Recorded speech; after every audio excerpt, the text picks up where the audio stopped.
메틸 페니베이트 72까지 복용했었고요. 현재는 18까지 내려온 상황이고요. 그리고 이제 아토모세틴도 40까지 했다가 지금 아예 안 먹은 상황이고요. 그리고 이제 아빌리파이도 1ml 먹어봤다가 지금 안 먹고, 프로작이라고 이제 그것도 20ml 복용했다가 지금 안 먹고 있습니다. 단점은 일단 상황만 타겟할 수 있다는 거고, 근원적인 치료는 확실히 되지 않는다 라고 말씀드릴 수 있을 것 같고요. 저는 약에 의존하지 않고도 내 스스로 자립하면서 살아갈 수 있겠다. 그게 되게 좀 좋았다고 느꼈습니다. 먼저 쉽지 않은 결정이었을 텐데 함께 응해주셔서 감사드립니다. 아닙니다. 제가 인터뷰에서 호칭은 네. 편하게 제가 선생님이라고 하겠습니다. 네네. 그러면 제가 몇 가지 질문을 좀 준비를 했는데 네. 좀 여쭤볼게요. 네네. 저희 병원에서 치료를 받기 전에 혹시 다른 치료를 받으셨다는 경험이 있으신가요? 네, 있습니다. 일단 정신건강의학과에서 한 3년 정도 다른 항정신병적 약물을 치료를 받았고요. 각성제도 받았었고 항우울제도 치료를 받았습니다. 그리고 이제 타 병원에서 TMS 치료도 여러 번 받았습니다. 네. 그럼 지금 선생님께서는 힘들어하고 계신 증상이 대충 어떤 증상인지? 일단은 가장 심한 거는 ADHD와 불면증과 약간의 자폐가 있다고 할 수가 있고요. 네, 일단은 그렇습니다. 알겠습니다.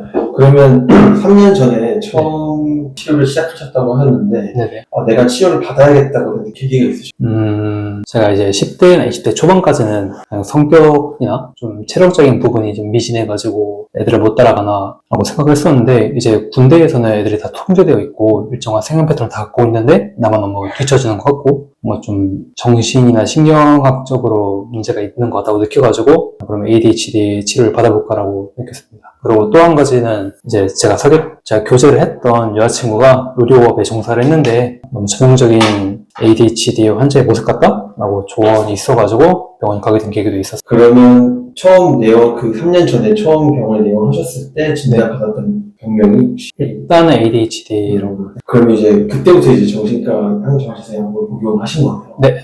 그러면 그 3년 전에 항정신세 약물을 복용하셨을 때 네. 느꼈던 효과는 어땠는지, 도움이 됐다고 느끼셨는지, 아니면 좀 효과가 미진했는지? 일단 저에게는 되게 효과가 좋았다고 느꼈고요. 평소대로 하면은 30분도 공부를 못하고 잠들어 버렸었거든요. 약간 기면증 증상이 있던 것 같은데, 근데 이제 메틸 페니베이트를 복용하고 나서는 제가 원하는 강도로 원하는 시간만큼 집중할 수 있어가지고 되게 좋았다고 느꼈습니다. 그럼 혹시 이런 약물을 복용하시면서 조금 이런 부분은 별로인 것 같은데 라고 느꼈던 게 있으실까요?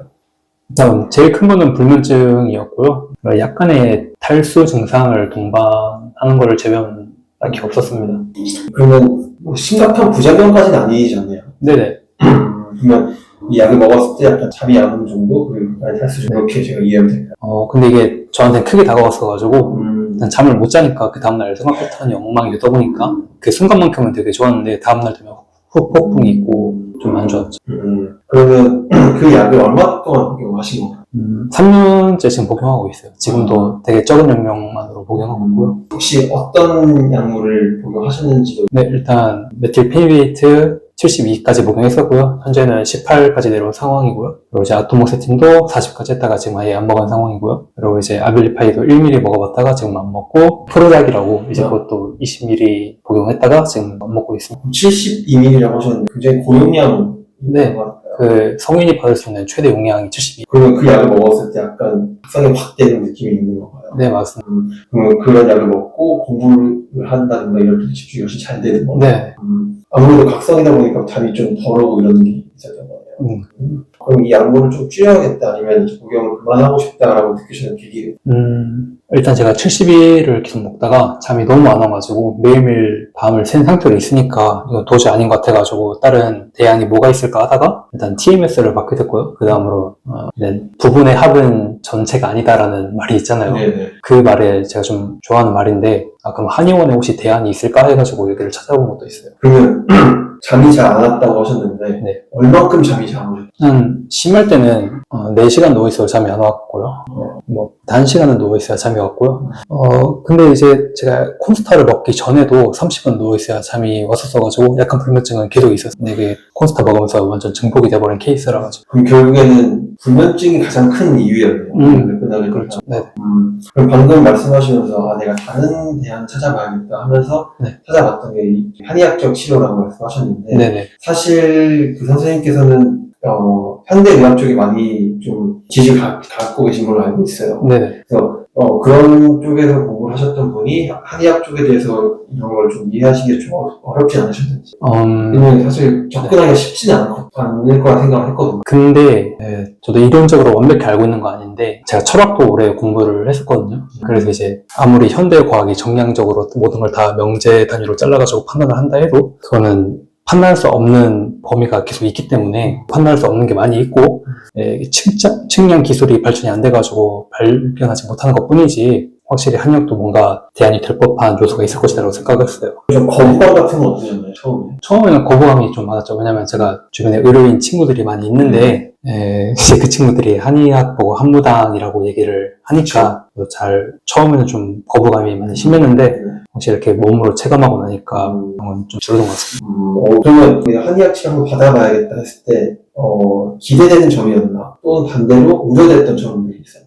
일단 우려되는 점은 말 그대로 정량적인 접근이 안 된다는 거죠. 그러니까 약학은 드럭 바이 드럭으로 정량적으로 다 접근이 가능하고 이거를 얼마만큼 먹었을 때 어느 정도 효과가 날 것이다. 그게 다 그 데이터가 있는데 한의학은 그런 건 안 되고 일단 임상 사례로만 그런 걸 알 수 있으니까. 그리고 이제 한의학의 가장 큰 문제라고 생각이 드는 게 피어 리뷰가 잘 안 된다는 거잖아요. 그런 점에서도 좀 과학적 정량화가 안 돼 있어가지고 그거에 제일 오해를 표했다고 느꼈어요.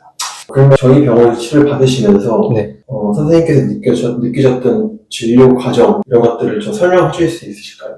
일단 일반적으로 한의학하면 떠올 수 있는 진맥을 짚는다거나 뭐 사상 체계가 있잖아요. 오행이론 그런 건 일절 없이 상담을 통해서만 진행이 됐었고요. 네. 일단 제 과거사를 되게 면밀히 조사를 하시더라고요. 그거를 통해서 일단 진단을 내리시게 했는데 그 어떻게 하시는지 모르겠는데 효과가 확실히 있기는 해요. 일단 한약으로만 일단 처방이 되었고요. 일단 확실히 효과는 있습니다. 어떻게 하는지 잘 모르겠어요. 그러면 효과가 있다고 말씀하셨는데 이게 효과가 있구나라고 느끼셨던 그 계기가 있으세요? 이걸 먹고 한약이 정말 반응이 있네라고 느끼셨던 일단은 제가 70일을 먹다가 TMS라는 시술을 받고 나서 이제 콘스타 용량을 36으로 줄였었거든요. 근데 이제 스스로 실험을 해봤어요. 콘스타를 아예 안 먹고 살면 어떻게 될까? 이제 그건 좀 역부족이더라고요.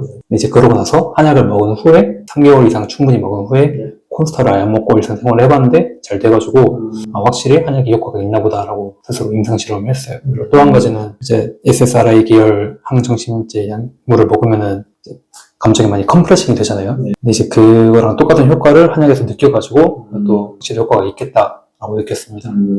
그러면 그 향정신성 약물과 한약을 비교했을 때 어떻게 설명해 줄 수 있을까요? 비교요. 일단 양악의 가장 큰 장점은 즉각적인 효과가 나타나는 거고요. 그리고 이제 수치에 따른 정량화가 가능하다는 점. 그리고 이제 단점은 일단 상황만 타겟할 수 있다는 거고 근원적인 치료는 확실히 되지 않는다. 라고 말씀드릴 수 같고요. 그리고 이제 한약에 대한 장점은 좀 몸 상태를 아예 뜯어 고친다고 해야 되나? 편이 좀 더 가까울 것 같아요. 그러니까 그거에 약에 의존하지 않더라도 내 일상생활을 영위할 수 있게 한다? 그거입니다. 단점이라고 하면은 일단 금전적인 부담이 있겠고요. 그리고 좀 객관적인 근거가 아직 없지 않나. 그러면 지금 치료를 어느 정도 받으신 거죠? 4개월 정도. 그럼 4개월 정도 지금 치료 받으셨는데 현재의 건강 상태 좀 어떠세요? 일단 확실히 좋다고 느끼고요. 저 스스로는 잘 체감이 안 되는데 제 주변 분들은 되게 좋아하세요. 제 여자친구도 한약 막 먹고 나서 의사님이랑은 비교할 수 없을 정도로 많이 좋아졌다라고 얘기를 하고요. 그러면 지금 모든 약들을 다 끊으실 계획을 갖고 계신 건가요? 언젠가는 그게 제일 좋다고 느끼고요. 콘스타 18은 강한 커피 정도의 효과니까 가끔 먹어도 되지 않나라고 느낍니다. 그럼 지금 콘스타 18g을 간헐적으로 복용하고 계시죠? 네, 맞습니다. 그러면 사실 저희가 선생님과 인터뷰를 준비를 하면서 굉장히 기대했던 부분은 저희가 소아청소년 ADHD는 많이 오시는데, 네네. 성인 ADHD 분들은 사실 아이들만 흔하진 않거든요. 그래서 선생님께서 어쨌든 지금 한약을 복용하고 계시고, 효과를 보셨다고 말씀하셨으니, 네. 성인 ADHD를 앓고 계시는 분들에게, 나의 치료는 이렇다를 말씀해 주시죠. 일단 한약을 먹기 전에는 제가 약에 의존하고 끌려다니는 느낌이 되게 강했거든요. 나는 이 약이 없으면 살아갈 수 없겠다라고 그런 느낌을 되게 많이 받았어요. 그런데 이제 한의학은 목 상태를 근원적으로 뜯어 고치는 거에 가깝다 보니까 나는 약에 의존하지 않고도 내 스스로 자립하면서 살아갈 수 있겠다. 그게 되게 좀 좋았다고 느꼈습니다. 그러면 저희 한의원이랑 네. 다른 한의원도 많이 있었어요. 그냥 우리가 흔히 들었던 한의원의 이미지와 저희는 다른 게 있었나요? 확실히 이미지는 다른 부분이 많았고요. 좀 더 자연 친화적이라고 할 수 있겠고, 그리고 뭔가 좀 사자 느낌이 안 난다? 예. 제가 오늘 준비하신 여기까지고요. 네. 일단 녹화는 마치도록 하겠습니다.